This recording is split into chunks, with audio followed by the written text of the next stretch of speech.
The brooch was in her hand before she fully understood what had happened.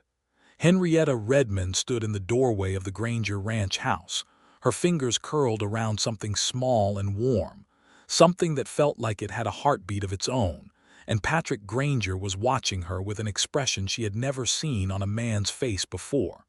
Not pity, not charity. Something rawer than either of those things.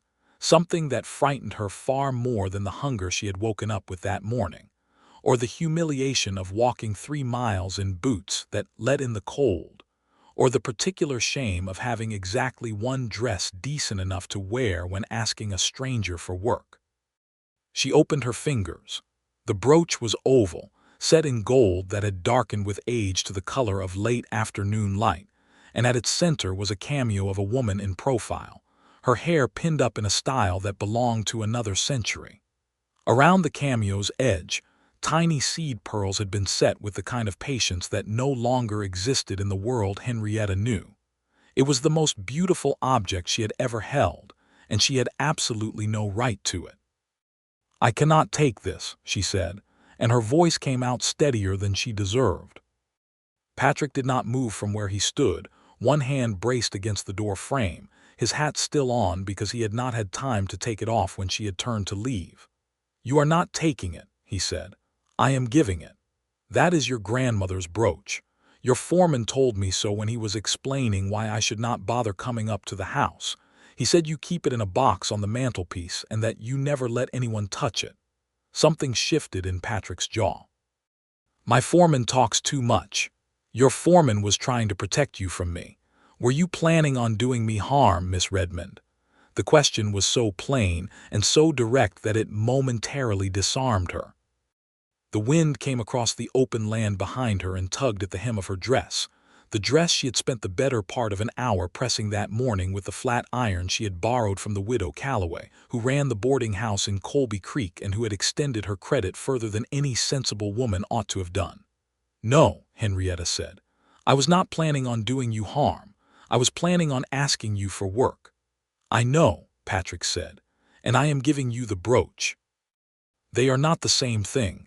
"No," he agreed quietly, "they are not."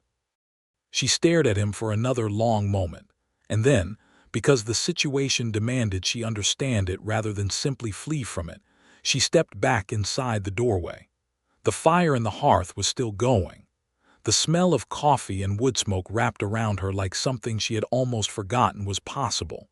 This was how the morning had begun, 3 hours ago, in a completely different life. Henrietta Redmond had arrived in Colby Creek, Kansas, on the 4th of March, 1883, on a stage that had broken an axle 14 miles east of town and limped the rest of the way in on borrowed time and a driver's profanity. She had 22 cents in her coat pocket, a carpet bag that contained a change of underclothes, a small Bible with her mother's name written inside the front cover, a tin of salve for the blister on her left heel, and the aforementioned one good dress, which she had been wearing since she stepped off the train in Dodge City 2 days earlier. She was 26 years old. She was the daughter of a farmer who had lost his land to a bank in Missouri when she was 19, and the daughter of a mother who had died of fever the following winter, and the sister of a brother who had gone west 3 years ago with the intention of sending for her when he was settled, and had not sent word in 14 months. She had followed the last address she had for him, which was a mining outfit in Colorado, and had gotten as far as Colby Creek before the money ran out entirely. She was not prone to self-pity. She found it an unaffordable luxury, like perfume or despair.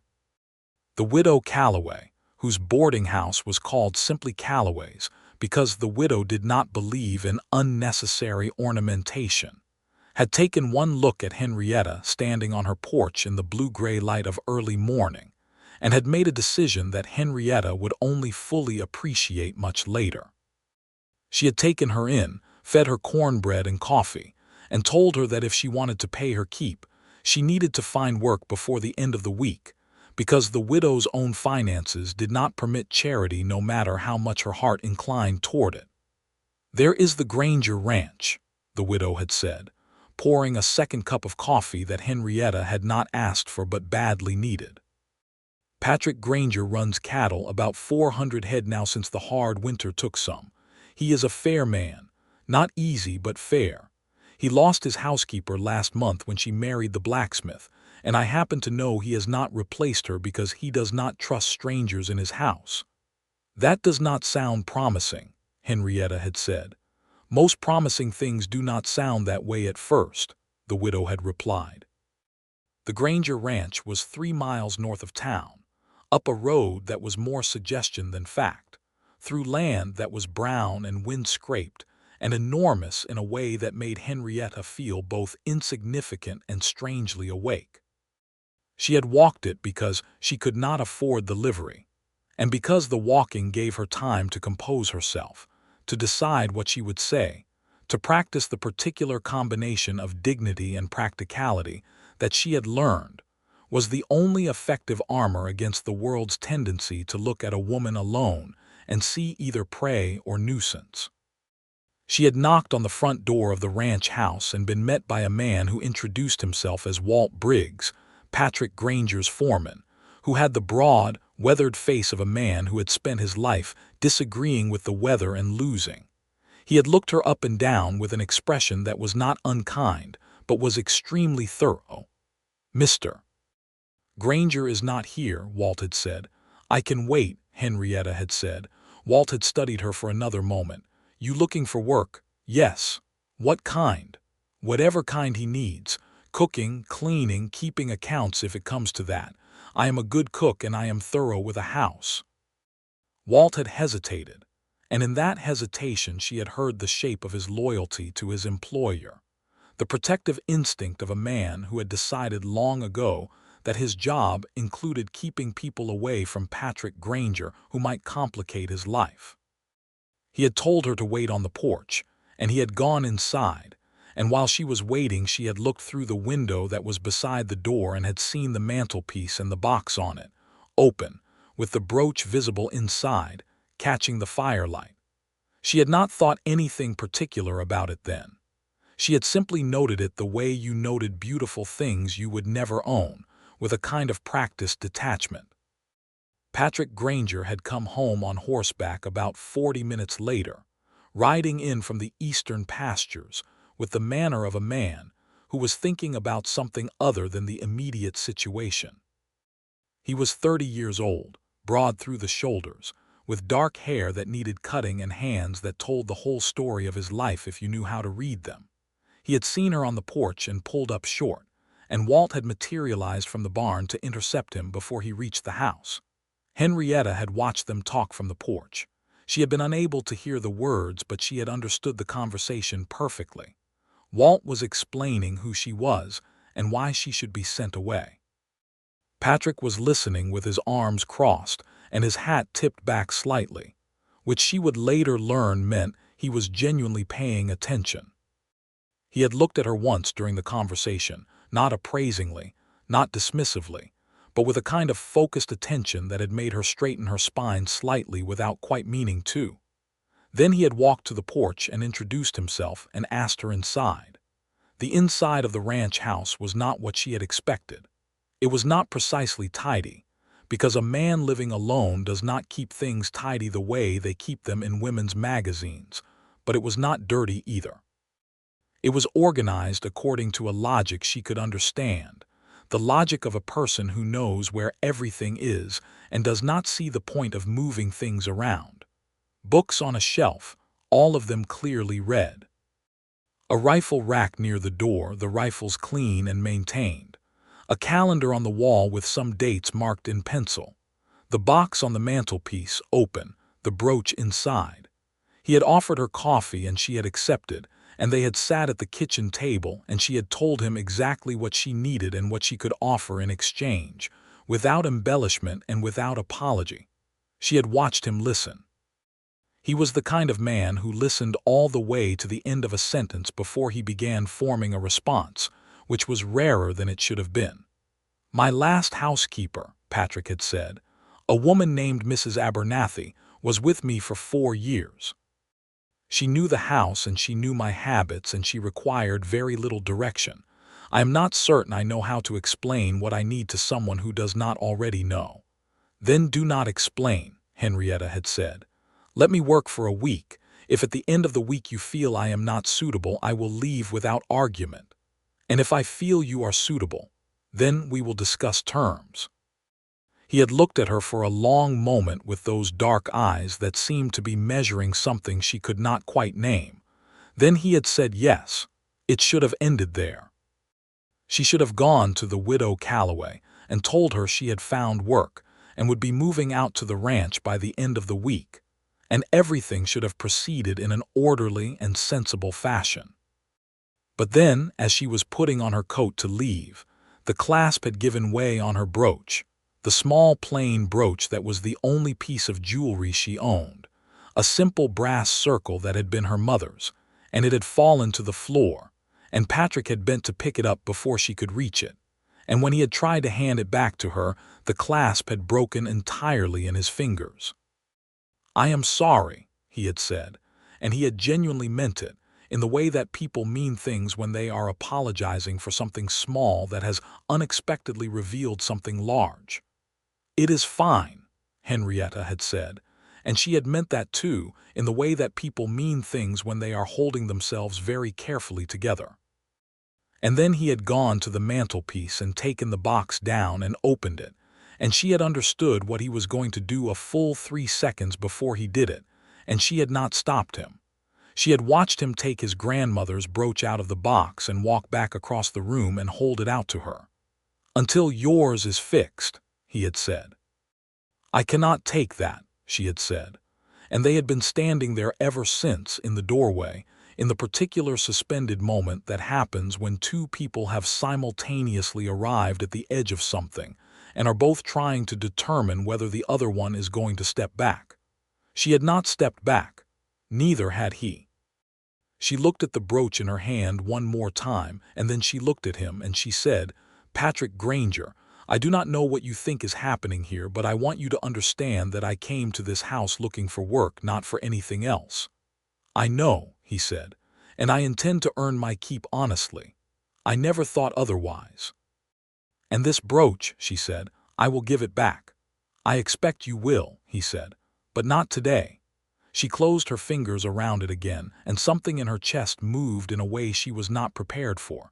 She had been so careful for so long not to let anything in. Careful because letting things in was how you ended up with nothing to show for it but the shape of what you had lost. And here was this man, this particular, specific, impossible man, handing her his grandmother's brooch with both hands and steady eyes, and the worst part was that it did not feel like a trap. That was what frightened her, that it felt entirely, dangerously sincere. She put the brooch in her coat pocket. "I will see you Monday morning," she said. "Monday morning," he agreed, and he watched her walk down the porch steps and along the road back toward town with the expression of a man who has just made a decision he did not plan to make but is not, upon reflection, inclined to take back. The widow Calloway, when Henrietta returned, looked at her for a long time and then said, "You got the job." "I got the job," Henrietta confirmed. The widow looked at the pocket where Henrietta had put the brooch. "What else did you get?" she asked. Henrietta did not answer that question. She was not sure she had the words for it yet. She started at the ranch on Monday. She arrived early, before Patrick had come in from the morning rounds of the cattle, and she used the time to study the house properly, the way a doctor studies a patient before beginning treatment, with attention to what was actually wrong rather than what was merely inconvenient. The kitchen was functional but neglected in small ways, the kind of neglect that accumulates when someone is capable of feeding himself but does not particularly care about the quality of the experience. The woodbox needed filling. The pantry had an abundance of dried beans and salt pork and a mysterious scarcity of anything else. 2 of the windows had gaps around the frame that let in cold air that she could feel from across the room. She filled the woodbox first, because cold was the most immediate problem. Then she went through the pantry and made a list of what was needed, in the small notebook she had brought for that purpose. Then she built up the fire and started a proper breakfast, because she had noticed that on Monday mornings Patrick came in from the cattle check with the hungry, slightly gaunt look of a man who had been eating coffee and determination since before dawn. He came in at 7:30 and stopped in the kitchen doorway when he smelled the food. "You do not have to do breakfast," he said. "I am aware of what I do not have to do," Henrietta said pleasantly, and handed him a plate. He sat down. He ate with the focused appreciation of a man who had been eating alone for long enough that company at the table felt like a slight alteration in the laws of physics, something he had not fully calibrated for.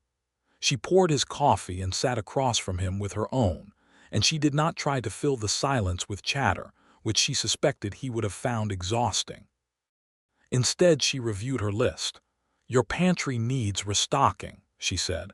"I can go into town Wednesday if you advance me the money, or I can give you the list and you can send Walt. What does it need?" "Sugar, flour, cornmeal, lard, dried apples, vinegar, a sack of oats, and some actual vegetables if anything is available, which I doubt this time of year. Also beeswax for the window frames because you are losing heat through every seam on the north side of the house." He looked at her across his plate with that focused attention that she was beginning to recognize as simply how he was. He was not performing attentiveness. He just actually listened. "I will send Walt," he said.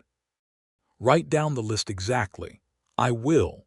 They ate in silence for another minute. Then Patrick said, "You said you could keep accounts." "I can. I have been managing the ranch accounts myself. It is not my strongest suit. Most people who are good at cattle are not particularly interested in ledgers," she said without judgment. "The feeling is mutual," he said, and there was something that was almost a smile at the corner of his mouth, not fully committed, like a man who has learned to be careful with his expressions. "I will show you the books this afternoon, if that is agreeable." "That is agreeable," she said. The morning passed in the satisfying way that productive mornings pass. She cleaned the kitchen properly, patched the window gaps with the beeswax she found in the supply shed, aired out 2 of the bedrooms that had been closed since winter began, and organized the pantry by category, which took longer than it should have because somewhere during the previous year, a significant quantity of dried peas had escaped their container and integrated themselves into every other shelf. When she brought the ranch ledger out from the study, she understood immediately why Patrick had described it as not his strongest suit. The accounts were accurate in their information but chaotic in their organization, written in a hand that was strong and clear, but had no particular system to it. Entries added when he happened to think of them rather than in any regular order. She did not say anything about this. She simply began, very quietly, to put things in order. Patrick worked at his own desk across the room, going through correspondence that had apparently been accumulating since approximately the previous autumn. He glanced at her occasionally with the slightly wary expression of a man who is not accustomed to having another person in his space, but is finding it less objectionable than he had anticipated. By the time she had been there 3 days, they had established a routine as naturally as if they had known each other for years. She arrived early, started breakfast, managed the house through the morning, worked on the accounts after midday dinner, and left by late afternoon to walk back to the widow Calloway's before dark. Patrick did not ask her to stay later. She did not offer. The boundary was not discussed and therefore did not require defending. On Wednesday evening, after she had gone, Walt Briggs sat in the barn doorway smoking his pipe, and Patrick stood near the fence watching the sky go dark over the western pastures. "She is something, that one," Walt said. Patrick did not respond. "Found those peas," Walt continued. "I had been wondering where those peas went." "Walt," Patrick said. "Just observing," Walt said, and knocked his pipe against his boot heel. "Observe something else," Patrick said. Walt smiled in the private way of a man who has worked for someone long enough to know the difference between what they say and what they mean. He went back to the barn. Patrick stayed at the fence for another few minutes, watching the light go, and then he went inside to the house that smelled, for the first time in a long time, like something that had been properly taken care of. By the end of the first week, she had reorganized the accounts into a system that would have made a bank examine her content, had begun teaching herself the particular patterns of the ranch's expenses so that she could anticipate rather than merely record, and had made two discoveries that she was not sure whether to report. The first discovery was a second ledger, hidden inside the back cover of the first one, that appeared to record a separate set of financial transactions. These transactions were not large and were not labeled, but their pattern suggested that someone had been skimming small amounts from ranch expenses and recording them as losses. The amounts were modest, individually. Together they added up to something that would have offended anyone who cared about honesty. The second discovery was the letters. She had not been prying. She had been cleaning the study and had found a stack of them in a drawer that she had opened to put pens in, and she had not read them, but she had seen enough to understand that they were from a woman, and that there were many of them, and that they were not recent. She put the pens in the drawer and closed it and did not think about the letters. She thought about the ledger. On Friday afternoon, when they were both in the study and the light was coming in at that long golden angle that meant the day was almost finished, she set the hidden ledger on the desk in front of Patrick and explained what she had found. He was quiet for a long time. He picked up the ledger and looked through it with the expression of a man who is confirming something he had suspected but hoped was wrong. "Walt?" she asked, gently. "No," Patrick said. He said it without hesitation and with absolute certainty. "Not Walt." "Then who?" He was quiet again. She did not push. The fire crackled. The late light moved across the floor. "My previous housekeeper's husband," he said finally. He handled supplies before Walt took over that responsibility. I had been wondering why the feed costs were higher than they should have been last year. He is gone now. He moved to Abilene in November. Then the skimming is stopped at least. Yes. He set the ledger down.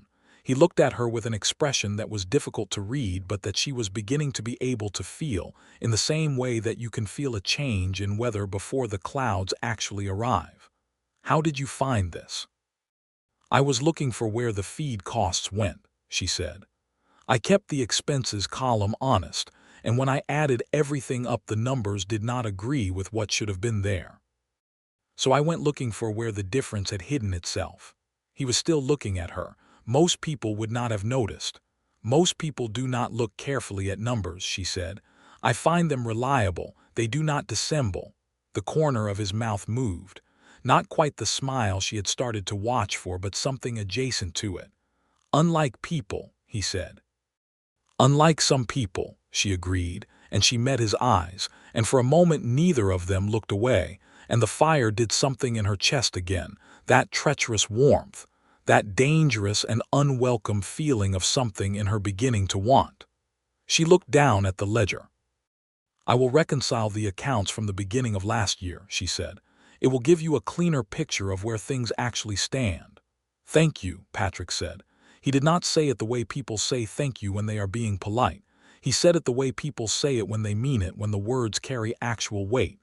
"I mean that, Miss Redmond." "I know," she said. "I can tell." Saturday was her day off, which Patrick had established on the first week without her having to ask. She spent the morning helping the widow Calloway with her laundry, which was how she paid for her room in addition to the small amount she was now earning from Patrick, and the afternoon she spent walking along the creek that ran east of town, just walking, letting the cold air clear her head of everything it had accumulated during the week. She was thinking about the brooch. She had been wearing it. She had told herself she was wearing it because her own brooch was broken, and she needed something to pin the collar of her dress on cold mornings, which was entirely true and entirely insufficient as an explanation. The truth was that wearing it felt like carrying something of him with her when she was not at the ranch, which was the sort of feeling she had specifically and very deliberately been trying not to develop. She had not given it back yet. She had thought about it every day and had found a new reason each time to wait. On Monday she had thought she would give it back Tuesday. On Tuesday she had thought Friday. On Friday she had been so preoccupied with the hidden ledger that she had forgotten entirely, or so she told herself. She sat down on a rock by the creek and turned the brooch over in her fingers. The seed pearls were warm from her body. The woman in the cameo had a strong profile, a definite nose, a jaw that suggested she had been someone who knew her own mind. "What is your name?" Henrietta asked the cameo, which was of course the wrong question to ask an inanimate object, but there was nobody around to judge her for it. She turned it over. On the back, in very small letters, was engraved, Henrietta Granger, 1841. So she had a name, Henrietta Granger, Patrick's grandmother. Dead now, obviously, but once alive and wearing this brooch, and presumably being exactly as determined as her jaw suggested. Henrietta pinned the brooch back on and stood up and went back to town. The following week brought the first real warmth of approaching spring, a tentative and easily revoked warmth that nevertheless made the world smell different, made the mud at the edge of the road have a different quality, made the cattle in the eastern pastures move with a slightly different energy that Patrick noticed, and that she noticed him notice. It also brought a man named Gerald Fitch. Gerald Fitch arrived at the Granger Ranch on a Tuesday, driving a buggy that was newer and shinier than anything else in Colby Creek, which told her something about him before he opened his mouth. He had the manner of a man who was accustomed to being deferred to, not because he had earned deference, but because he had always had access to enough money that it rarely occurred to anyone to withhold it. He was perhaps 40, well-dressed in the way that suggested he bought good clothes in order to project something, rather than because he particularly cared about them. He asked for Patrick, and Patrick came out of the barn, and the two of them talked by the fence for a long time. Henrietta watched through the window while she was doing the accounts, not eavesdropping, simply watching, the way you watch a weather system you cannot name yet. When Gerald Fitch had gone and Patrick came inside, he sat down at the kitchen table with the deliberate heaviness of a man putting down a weight he does not yet know what to do with. "Who is that?" Henrietta asked. "Gerald Fitch," Patrick said. "He owns the Fitch Consolidated Land Company. He has been buying ranches in this county for 2 years. "Buying or acquiring?" she asked, because the distinction mattered. He looked at her sharply. "What do you know about it?" "I know nothing about your specific situation," she said. "I know in general that there is a difference between a man who buys and a man who acquires, and the difference is usually visible in the kind of buggy he drives."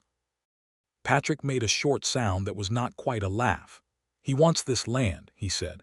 "He has wanted it for 3 years. He and my father had several conversations about it before my father died, and each time my father said no. And he has come to see if the son is more flexible than the father." "Yes." "Are you?" Patrick looked at her with those direct eyes. "No," he said. "This land has been in my family since 1861. My grandmother is buried on the South Hill. My father broke this ground. I will not sell it to a man like Gerald Fitch." "Then you will need the accounts in very good order," Henrietta said, "because the next thing a man like that does when asking nicely fails is look for financial pressure points." He stared at her. "How do you know that?" "My father's farm," she said simply. "The bank that took it did not begin with threats. It began with a man in a good suit asking politely.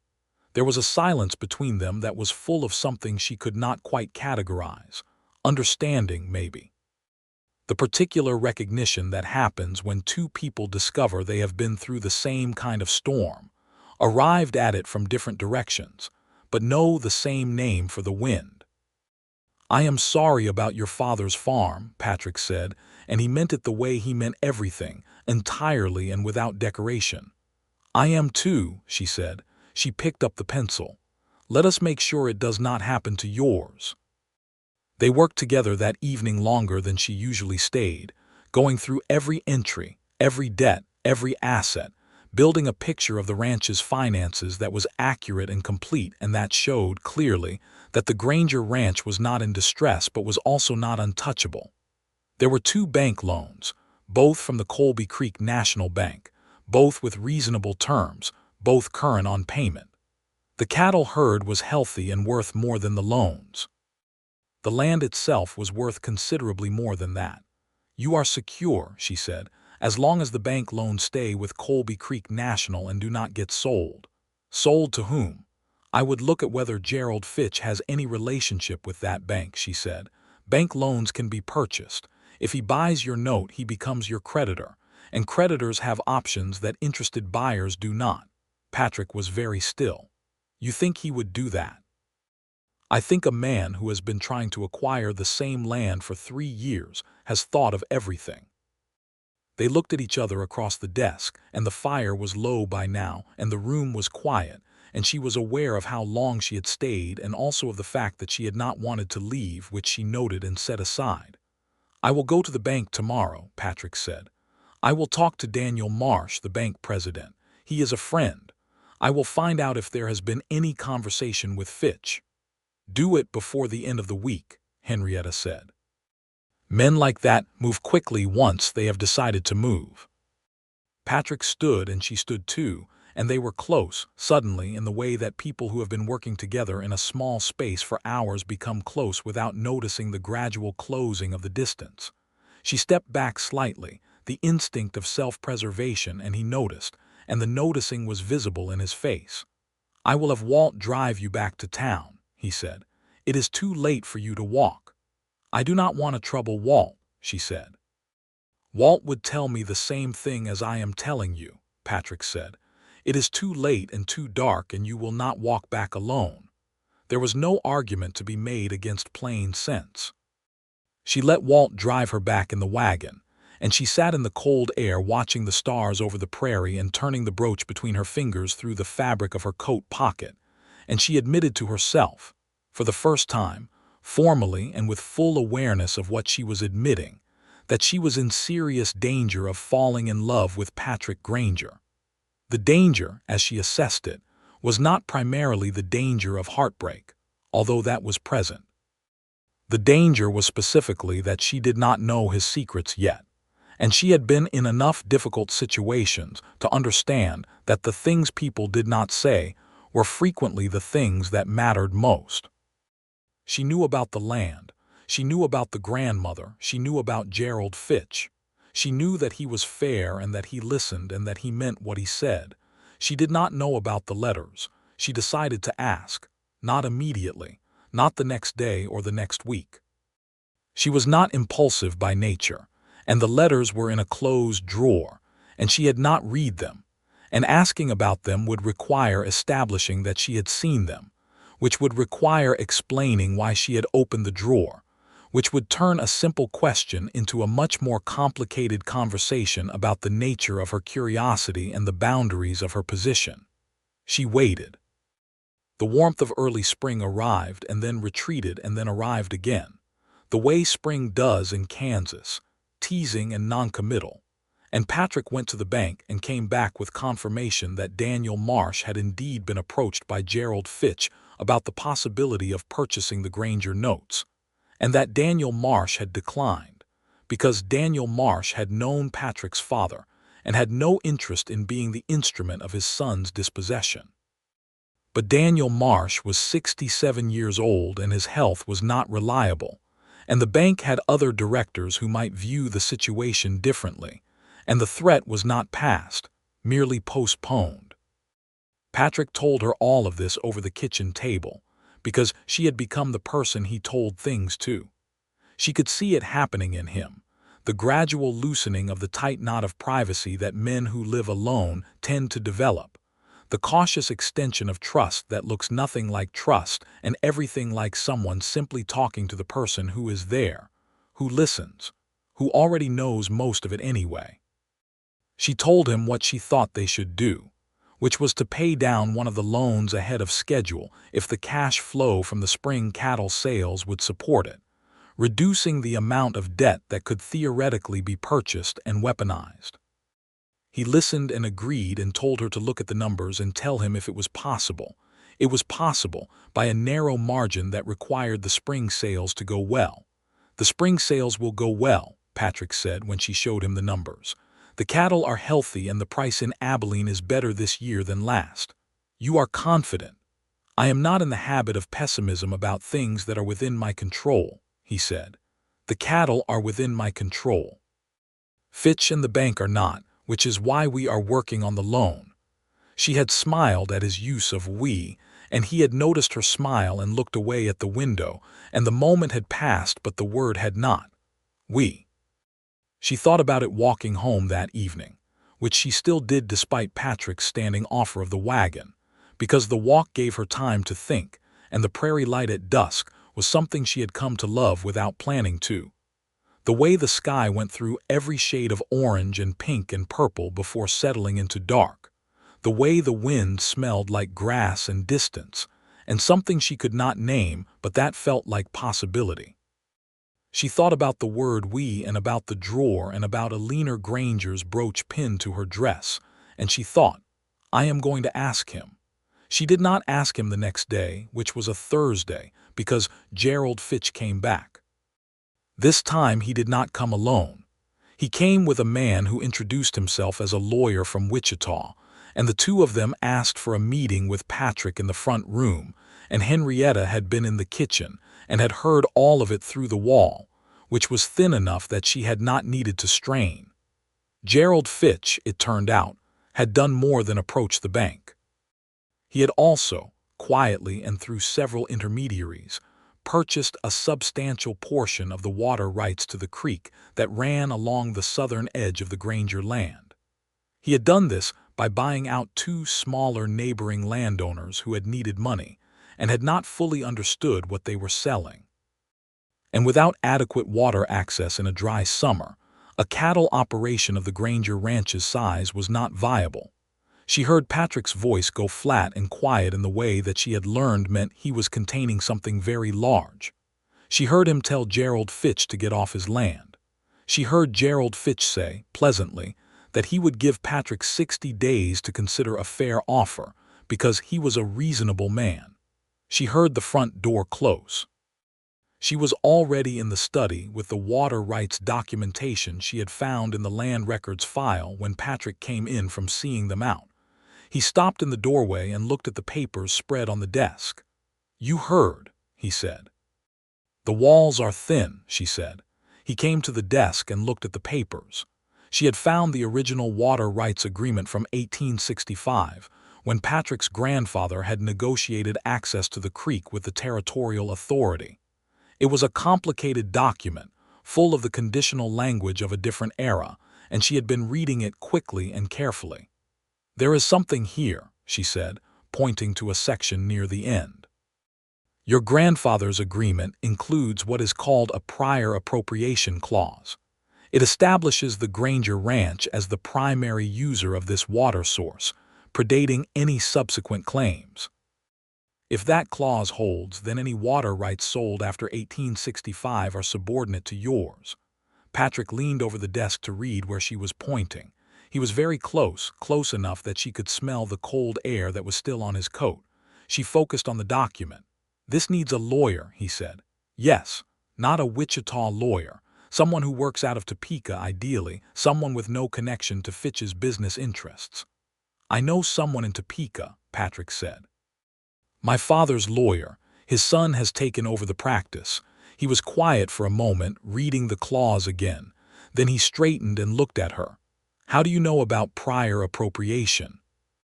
"My father fought a similar battle over irrigation rights before the bank came for the land," she said. "He lost that one too, but I paid attention." Patrick was looking at her with an expression she could not quite read, something complex and held back. "Henrietta," he said, and it was the first time he had used her given name. It had always been Miss Redmond, and the sound of it in his voice did something she was not prepared for. "Yes," she said carefully. "Why did you come here?" he asked. "To Colby Creek specifically. I told you, my brother's last address was in Colorado and I was following it. And your brother," she was quiet for a moment. "I wrote to the mining company 3 days ago," she said. "The reply came yesterday." She paused. "He died last autumn, a mine collapse." Patrick said nothing. He did not offer empty words. He simply was there, present in the way that was more comfort than any words could have been. She had known somewhere since the letter had not come for 14 months. She had known and had not let herself know. And now she knew. "I am sorry," Patrick said. He meant it the way he meant everything. "So am I," she said. She looked down at the water rights document. "So, the lawyer in Topeka." "I will write to him today," Patrick said, "and I will not let Fitch have this land." "I know," she said. "I believe you." The Topeka lawyer's name was Harrison Webb the Younger, and he was efficient and serious and arrived by train 12 days later with a briefcase full of territorial land law that he apparently found genuinely interesting, which Henrietta considered an excellent quality in a lawyer. He reviewed the prior appropriation clause and the subsequent transactions through which Fitch had acquired the neighboring water rights, and his conclusion, delivered at the kitchen table over 3 cups of coffee, was that the Granger claim was very likely superior to Fitch's acquisition. "Very likely," Patrick repeated. "Nothing in law is certain," Harrison Webb the Younger said, "but I would stake my reputation on this being arguable and winnable, assuming the court is not in Fitch's pocket, which in Colby Creek it is not. Judge Alderman is a man of principle." "File the claim," Patrick said. Harrison Webb the Younger filed the claim. Gerald Fitch, apparently not accustomed to his acquisitions acquiring lawyers of their own, responded with 3 days of ominous silence followed by a dramatically scaled-back offer for the land that Patrick declined in a letter of 3 sentences, the third of which Henrietta had suggested, and the first 2 of which were entirely Patrick's own voice. The spring cattle drive went well, the loan payment was made, the financial pressure eased, and on a warm Friday evening in late April, when the work for the day was done and the accounts were balanced and the world outside was full of the sound of prairie birds and the smell of new grass, Henrietta decided she had waited long enough. "Patrick," she said. He looked up from the correspondence he had been reading. "Yes." "There is a drawer in this desk," she said, "that contains letters. I found them several weeks ago when I was cleaning. I did not read them, but I want to ask about them." The room was very quiet. The fire, lower now that the evenings were warmer, made a small sound. "They are from a woman named Clara Whitfield," Patrick said. He said it without visible distress, but with the careful evenness of a man who has learned to keep his distress contained. "We were engaged to be married 4 years ago." Henrietta waited. "She went back to St. Louis before the wedding," he said.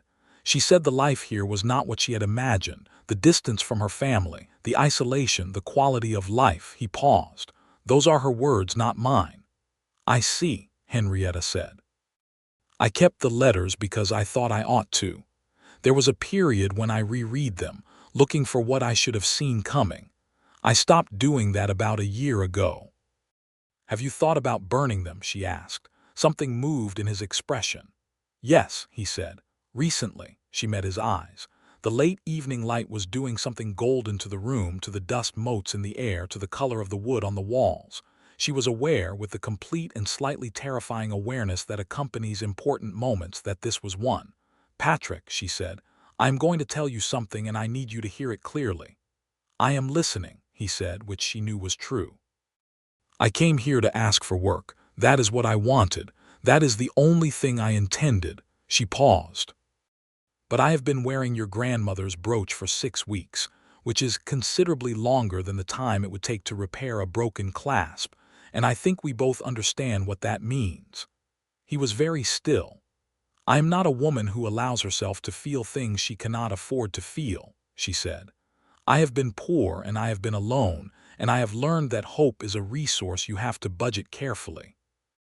I am telling you this so that you understand that what I am about to say is not something I say lightly or without full consideration of the consequences." "Tell me," Patrick said. "I think you are the best person I have ever met," Henrietta said.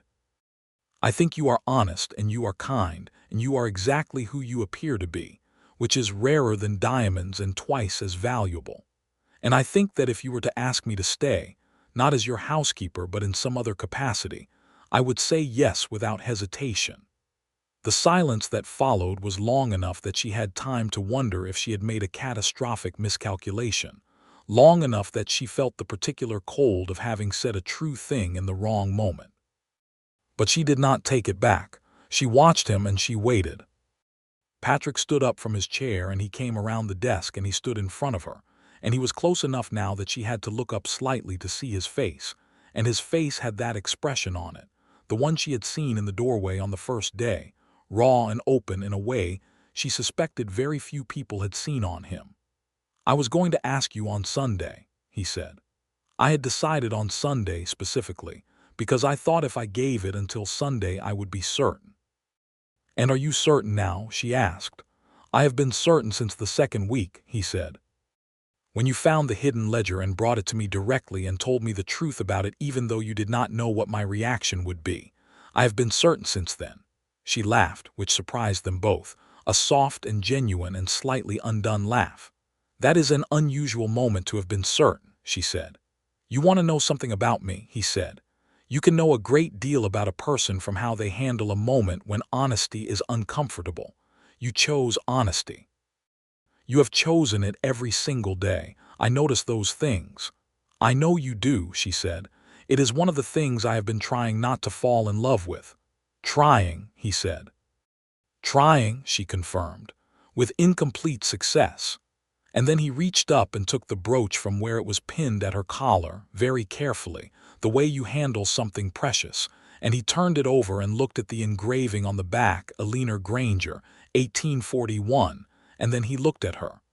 "My grandmother wore this every day of her married life," he said. "She gave it to my mother, and my mother gave it to me when she was dying, because she said she did not know who else to give it to, who would understand what it meant. She said it was for someone who was worth it." Henrietta felt something happen in her throat that she refused to let become tears. "I was not," Patrick said, "going to give it to Clara Whitfield. I thought about it. It did not feel right. I did not understand why at the time." He looked at her very steadily. "I understand now," he said. She did not move for a moment, absorbing the weight of what he had said. Then she reached up and took the brooch from his fingers and pinned it back where it had been at her collar, and she looked at him. "You said you were going to ask me something on Sunday," she said. "I was," he said. "It is Friday," she said. "You could ask me now instead." And he did. He asked her on a Friday evening in April of 1883, in the study of the Granger ranch house, with the spring prairie going gold outside the windows, and the fire low in the grate and Henrietta Granger's brooch pinned at her collar. And she said yes the way she had told him she would, without hesitation and without qualification, with the full force of everything she had been carefully not feeling for 6 weeks. He kissed her, and it was exactly the kind of kiss she should have known it would be, the kind that means exactly what it says and nothing else, steady and real and full of intent.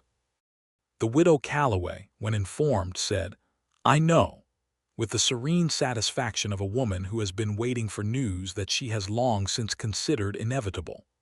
Walt Briggs, when informed, said nothing, but he smiled in the private way he had been smiling since approximately the second week, and then went back to the barn and made no further observations. They were married in June, in the small church in Colby Creek that had been built in 1879 and still smelled of new wood despite 4 years of use. The minister was a man named Reverend Collins who believed in short ceremonies and long marriages, which suited both of them. Henrietta wore the blue-gray dress, because it was her best dress and she believed in using your best things for what they were for. And she wore Henrietta Granger's brooch at the collar, which was now unambiguously hers, and she carried wildflowers that she had picked herself from the south hill above the graves, near the spot where Henrietta Granger herself was buried under a stone that said beloved in the particular way that stones say it when it is actually true.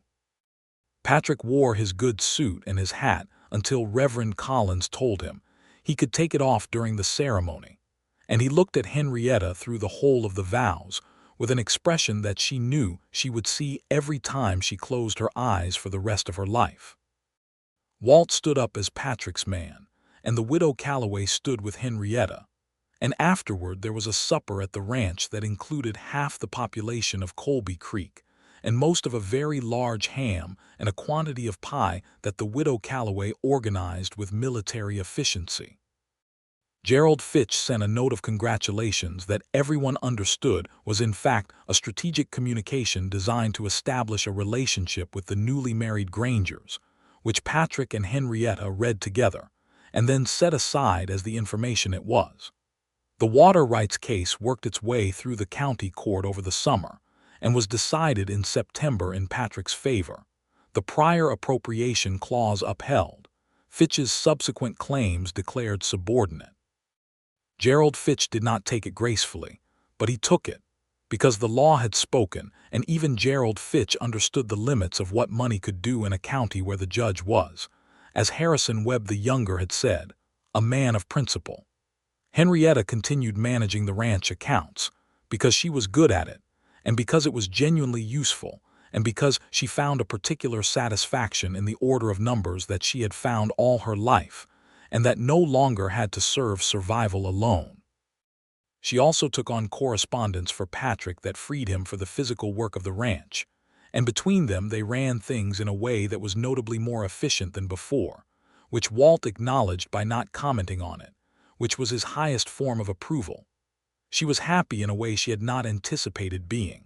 Not the thin, cautious contentment of someone who has learned to be grateful for stability, but the full, warm, actual happiness of a person who has found the life that fits them. The prairie, which had struck her on first arrival as enormous and indifferent, became something she understood and loved. The way the light moved across it, the way the seasons announced themselves in smells and sounds as much as temperatures, the way the sky was so much bigger than anything she had ever seen that it gave her the feeling of being small in a way she had somehow come to find comforting rather than frightening. Patrick was, as it turned out, exactly who he appeared to be, which she had known intellectually but which revealed itself in practice in constant small ways, in the quality of his patience, in his honesty about things he did not know, in his ability to disagree with her without making it feel like a contest, in the way he listened at the end of a long day when she was tired and had things to say that required listening to. He was also, which she had not expected and which delighted her, quietly funny in a way that only emerged when he was entirely comfortable, a dry, observational humor that she had only glimpsed in their early weeks together, and which now came out regularly at the kitchen table and made her laugh in the helpless way that she had almost forgotten. He made her feel, in the deepest way a person can feel such a thing, entirely seen. Not simplified, not reduced to the most convenient version of herself, but actually seen, all the complicated, contradictory, capable, cautious parts of her. It was the most valuable thing she had ever been given, more valuable than a leaner Granger's brooch, which was saying something. In October of that year, she realized she was expecting their first child. She told Patrick on a Sunday morning, which seemed appropriate, since Sunday was when he had originally intended to ask her that important question, and Sundays had become a sort of unofficial day of significance between them, the day for things that mattered. He received the news with the absolute stillness he always brought to moments of genuine importance, and then he did something she had never seen him do, not in all the months of knowing him. He sat down in the kitchen chair as if his legs had simply gone somewhere else, and he put his hands over his face for a moment, and when he took them away his eyes were bright. "Patrick Granger," she said, "are you crying?" "I am not," he said, in the voice of a man who absolutely was. She sat down across from him and took his hands in hers across the table, the way they did sometimes in the evening when the work was done, and she held them and looked at him and felt, for the first time in a very long time, that nothing was missing. "We are going to be excellent at this," she told him. He looked at her with his bright eyes and his held-back expression, and he said, "How do you know?" "Because we are excellent at everything we do together," she said. "Look at the accounts. Look at Gerald Fitch. Look at us." He laughed, which was exactly what she had intended, and his laugh was something she hoarded, every version of it, because he did not give it out freely, and therefore each one meant something. The baby was born in June of 1884, on a morning that had decided to be fully summer with no apology, hot and bright and full of meadowlarks. He was a boy, which Patrick received with another moment of that absolute stillness that she had come to understand, was what he looked like on the inside of joy too large for the outside to contain.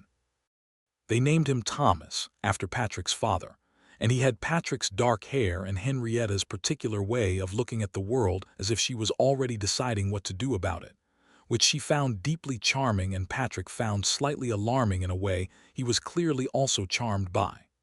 Walt Briggs, upon being introduced to Thomas Granger, held him with the careful competence of a man who had handled fragile things before and would not be caught out by this one, and said, "Well, he looks like a Granger. He looks like his mother," Patrick said. "They are not contradictory," Henrietta said. Walt handed Thomas back and went to the barn, and they heard, from a distance, the sound of him whistling something, which he rarely did, and which they both understood to be a form of celebration. The widow Calloway came out to the ranch twice a week in Thomas's first months, ostensibly to help Henrietta, but actually, Henrietta suspected, because she had become fond of the ranch and its inhabitants and had found, in her 60s and after long widowhood, something that resembled an extended family. Henrietta did not examine this too closely. She simply made sure there was always coffee when the widow arrived. Gerald Fitch made one more attempt, 18 months after the water rights ruling, to acquire the Granger land through a different mechanism entirely. A legal maneuver involving a disputed survey from 1872 that he claimed placed the ranch's northern boundary 200 yards south of where Patrick believed it to be. Harrison Webb, the younger, was engaged again, this time with a surveyor from Kansas City, who had surveying instruments so precise that they were briefly the object of awe among the men of Colby Creek, and the disputed boundary was established, definitively, and with documentation that would have satisfied a federal court, to be exactly where Patrick had always said it was. Gerald Fitch withdrew from Colby Creek shortly afterward, having apparently concluded that there were less resistant pieces of land available elsewhere. He sold his Wichita business interests 2 years later and moved to Chicago, and the county breathed collectively without knowing that it was doing so. The ranch grew. Patrick brought in a second group of cattle in the spring of 1885, a better breed than the original Longhorns, a Texas cross with shorter legs and better meat that Walt had been recommending for 2 years, and that turned out to be exactly as profitable as Walt had said it would be. The accounts, under Henrietta's management, showed this clearly, and she took a particular satisfaction in the clarity of the numbers, in the unambiguous story they told of a thing that had been built carefully and was now, undeniably, succeeding. She also, quietly and without making an announcement of it, began teaching reading to 4 children in the county whose parents could not afford the school fees in Colby Creek. This was not something she had planned. It had begun when she discovered that the youngest daughter of a neighboring ranching family, a girl of 8 named Lucy Marsh, who came to play with Thomas, did not know her alphabet. It had grown from there with the organic inevitability of things that are needed. Patrick said nothing about this, but she had seen him, one afternoon when she was conducting her informal lessons at the kitchen table with Thomas on her lap, and 3 other children arranged with their primers, watching from the doorway with the expression she had first seen on the day with the brooch, open and unguarded in a way that still, after everything, had the capacity to catch her breath. "You could come in," she had said, without looking up from Lucy Marsh's primer. "I could," he had said, and he had come in and sat at the table with his coffee and been entirely quiet and perfectly present, and the children had been slightly awed by him, and Thomas had reached for him from her lap with the imperious confidence of a person who knows absolutely that they will be received. The second child came in the autumn of 1886, a girl this time, born on a Wednesday in October with red gold hair that was not precisely from either of them, and was therefore a source of ongoing speculation. They named her Alina, which Patrick had suggested, and which Henrietta had agreed to immediately, and the brooch was pinned to a piece of velvet that Henrietta had fashioned into a small display in the bedroom, a deliberate choice to keep it visible, to keep Eleanor Granger present in the household she had, in some sense, made possible.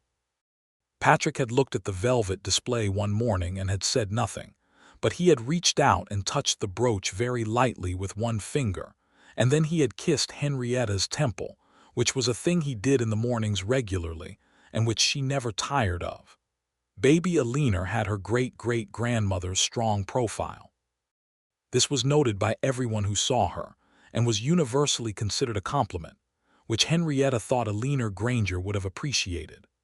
Thomas, at 2, was both the most determined and the most cheerful person currently living on the Granger ranch, which was saying something, and he had recently discovered that he could make Walt Briggs do things by looking at him in a particular way, a discovery that Walt had not yet worked out how to counter, and that Henrietta found privately hilarious. Patrick watched his children with the same focused attention he brought to everything, and it was magnificent to see. He was not a man who performed fatherhood for an audience. He simply loved his children in the direct and particular way he loved things, entirely and without calculation, and they responded to it the way all living things respond to direct and genuine attention, by thriving.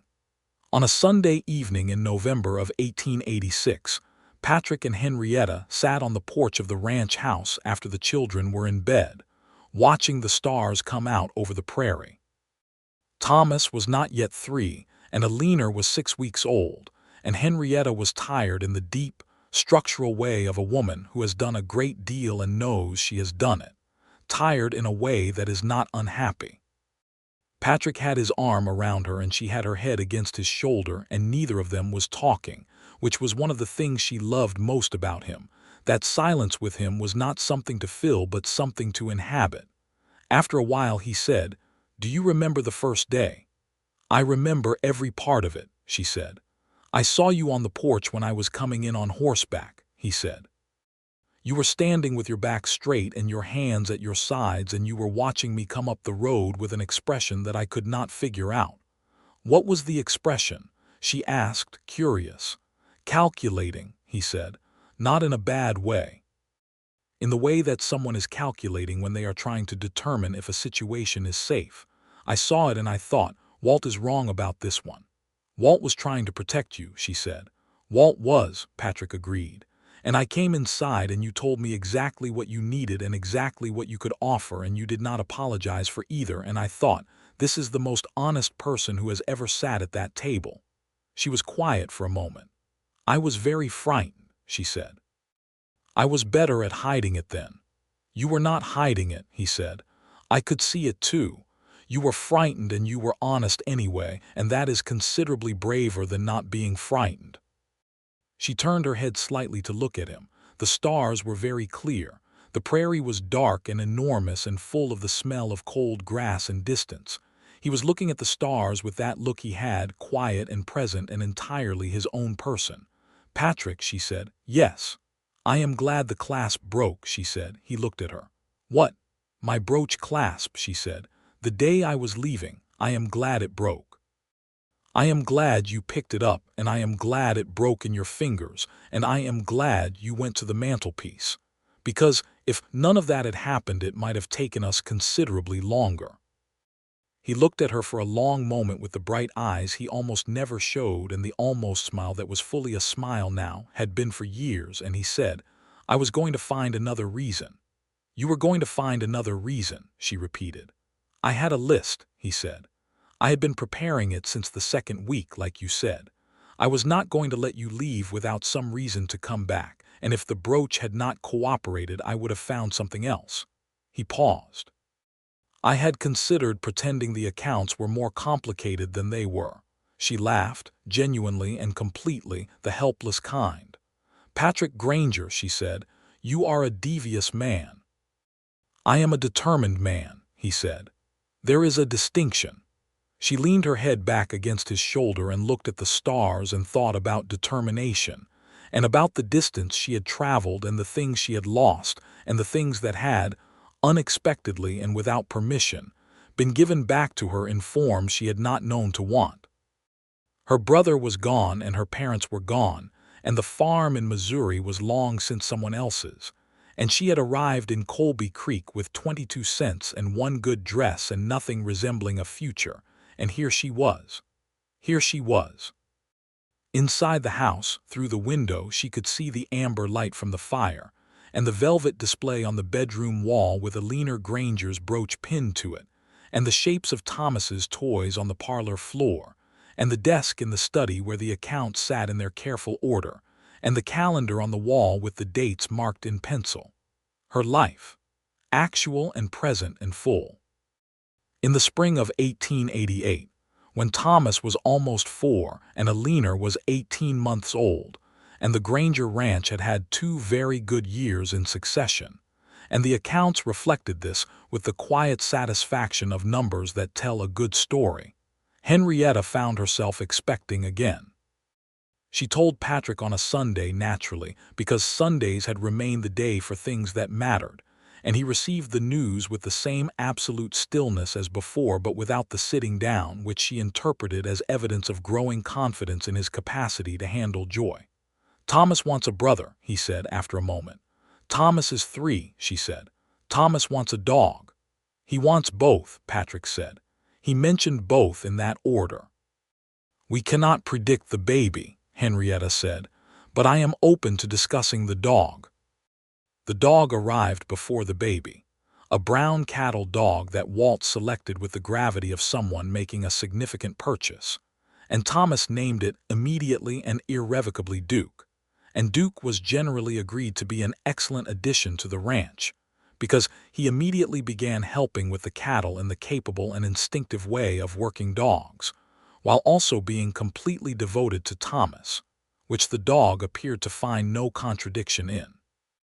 The baby came in November of 1888, another boy, which Thomas received with a satisfaction that was almost regal.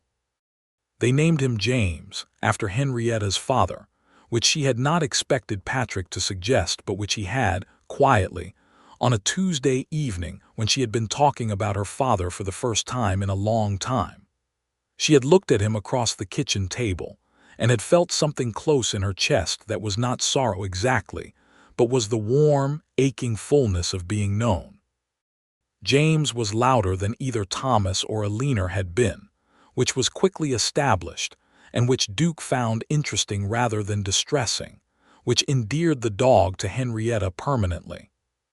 Walt Briggs, now in his mid-50s and clearly not planning to retire, since he claimed the cattle would not survive his absence, and no one was prepared to argue with him on this, became the kind of figure in the household that defied easy categorization. He was the foreman, absolutely, and the authority in the barn and the pastures was his without question. He was also, without anyone having quite decided it, the person Thomas went to when he wanted to know how something worked, whether it was a gate latch or a horse's behavior, or why the creek ran faster after rain. Walt explained things to Thomas with the patience of a man who had finally found an audience worthy of his accumulated knowledge, and Thomas absorbed it all with the focused attention of a child who had inherited both parents' habit of actually paying attention. Henrietta watched this sometimes, and felt the particular gratitude of recognizing that her children were surrounded by people who would show them how the world worked. The widow Calloway's health declined in 1889, not suddenly, but in the gradual way of a woman who has been refusing to slow down for so long that, when her body finally insists on it, the insistence takes the form of a general exhaustion rather than a single dramatic event.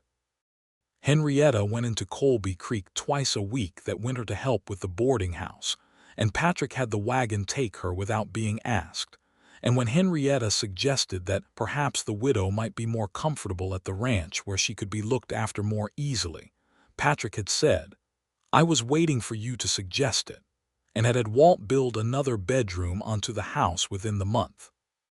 The widow Calloway moved into the new bedroom in February of 1890, with the manner of a woman who is accepting an arrangement she has decided, is reasonable rather than one she is grateful for, because she still believed that gratitude implied a debt, and she preferred to think of it as a mutual benefit, which it was. She was a source of significant practical wisdom, an excellent mediator in any disagreement between Thomas and Alina, and she could produce pie in quantities that remained impressive even to someone who had watched her do it for years. The boarding house in town was sold, and the widow invested the proceeds with the same sensible conservatism she had applied to everything else, and she settled into ranch life with the ease of someone who has always secretly suspected that this is where they should have been. "You are happy," Henrietta told her one afternoon, when they were on the porch in the spring sunshine watching Thomas chase Duke across the yard, while Alina sat importantly in the dust conducting what appeared to be a trial of some kind with her dolls as the defendants. "I am comfortable," the widow said, which from her was the same thing. Patrick came around the corner of the barn with James on his shoulders, which James was treating as his rightful place, and Patrick was treating as entirely normal, and he saw them on the porch, and raised a hand in greeting and kept going toward the pasture. And Thomas immediately abandoned Duke and ran to fall into step beside him. And Alina looked up from her trials long enough to watch them go with the expression of someone calculating whether her current activity is worth more than joining them. And then she stood up and went after them anyway, at the dignified pace of a 4-year-old who has decided to appear unconcerned. Duke sat down in the yard and looked at Henrietta on the porch. "Go on then," she said to the dog. Duke went. She watched her family cross the yard toward the eastern pasture in the long afternoon light, Patrick with James on his shoulders and Thomas running ahead, and Alina walking quickly and with great dignity slightly behind, and Duke bounding between them with the unconditional enthusiasm that was his particular contribution to the household. And the sky was enormous above them, that Kansas sky that she had come to love, and the grass was just beginning to come green at the edges of the brown winter grass. And the meadowlarks were doing something complicated in the middle distance. The widow Calloway poured 2 cups of coffee from the pot she had brought out and handed one to Henrietta without comment. Henrietta took it and wrapped both hands around it and felt the warmth of it, and the warmth of the sun, and the particular warmth that was not from either of those things, but from somewhere inside her, the deep and permanent warmth of a life that had turned out to be better than anything she had thought to ask for. She thought about the morning she had pressed this dress with the widow's flat iron. She thought about the 3-mile walk on the road that was more suggestion than fact. She thought about the porch and Walt's assessment and Patrick coming in on horseback and looking at her with those dark eyes that already, even then, she had recognized as eyes that saw things clearly. She thought about the clasp breaking and the brooch on the mantelpiece and the moment in the doorway, the thing in his hands, the thing in hers. She thought about Henrietta Granger, whose profile was on the cameo, whose brooch had traveled from the South Hill grave to a velvet display in the bedroom by way of a broken clasp, and a man who believed in honesty, and a woman who had come to his door in her one good dress, with nothing to offer but exactly herself. It was, she thought, a story that made a particular kind of sense. Not the sense of things going as planned because nothing had gone as planned, but the sense of things going as they should, which was different and considerably rarer. The spring of 1890 continued to arrive, gentle and unreserved, and the meadowlarks were very loud, and somewhere in the eastern pasture, her husband was walking with their children in the long evening light, and the numbers in the ledger told a good story, and Henrietta Granger's brooch was on its velvet in the bedroom, and the widow Calloway was on the porch beside her, and the dog was running ahead. Patrick turned once at the far edge of the yard and looked back at the porch, the way he sometimes did, checking, and he found her there as she always was, and he raised his hand again and she raised hers. That was all. That was everything. She thought, I wore my best dress to ask for work and I left wearing his grandmother's brooch, And I did not know yet what that meant, but I know now, and I would not change one word of the story, not the hard parts and not the frightened parts and certainly not the broken clasp, because all of it, every single bit of it, led to exactly this. The meadowlark sang. The evening light went gold. The family went on.